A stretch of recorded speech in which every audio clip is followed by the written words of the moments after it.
ఇప్పుడు కొద్దిగా బెటర్గా ఉంది. అసలు నన్ను అడిగితే వాయిస్ ట్రైన్ చేయకుండా ఉంటే చాలా బాగుంటుంది. భలేవాడు అయ్యా నువ్వు. ఊపిరి పీల్చడమే మానేమంటే ఇక బతికేదెలా? డాక్టర్గా నేను చెప్పాల్సింది చెప్పాను.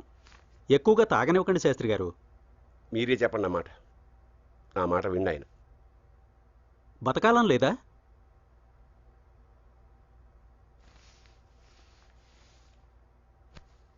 రోజు తాగనయ్యా. మనసు బాగాలేనప్పుడు మాత్రమే. ఈ మందులన్నా కరెక్ట్గా వాడండి. పదండి.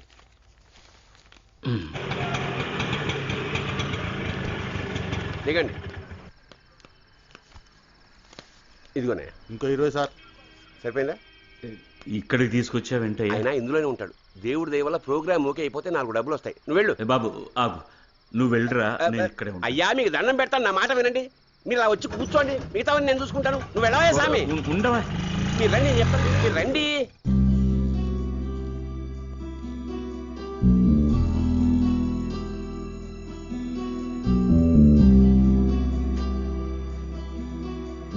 శుక్లా గారు అని చెప్పి పెద్ద ఈవెంట్ మేనేజ్మెంట్ కంపెనీకి ఎండి గారు అనమాట. ఎన్నో వేల మందికి ఛాన్సులు ఇచ్చారు. సామాన్యుల్ని స్టార్స్ చేసి పారేశారు. ఈ హోటల్ అంతా ఈందే. మనల్ని ఎందుకు పిలిచారు అడుగుతారా? అంటే రావు గారికి ఇక్కడ వేరే పని కూడా ఉంది. అంత బిజీగా ఉంటే తర్వాత కలుద్దాం. అబ్బే అంత ఇంపార్టెంట్ కాదు, మీరు చెప్పండి. సో ఏం తీసుకుంటారు? Beer, whisky, scotch? మేమిద్దరం ఏం నో తీసుకున్నాం? నో నో నో, మా హోటల్కి ఫస్ట్ టైం వచ్చారు, ఏదో ఒకటి తీసుకోవాలి. అది ఒకే ఒక పెగ్గు. అంతకన్నా ఎక్కువ తీసుకున్నారంటే వెళ్ళిపోతాం. ఆయనకు ఒక పెగ్గు, నాకు చూసి. ఏ మీరు తీసుకోరా? Steward. Ladies and gentlemen, please welcome మీ ఫేవరెట్ సింగర్, మీరు ఆతృతగా ఎదురు చూస్తున్న మీ అభిమాన సింగర్ శ్రేయ.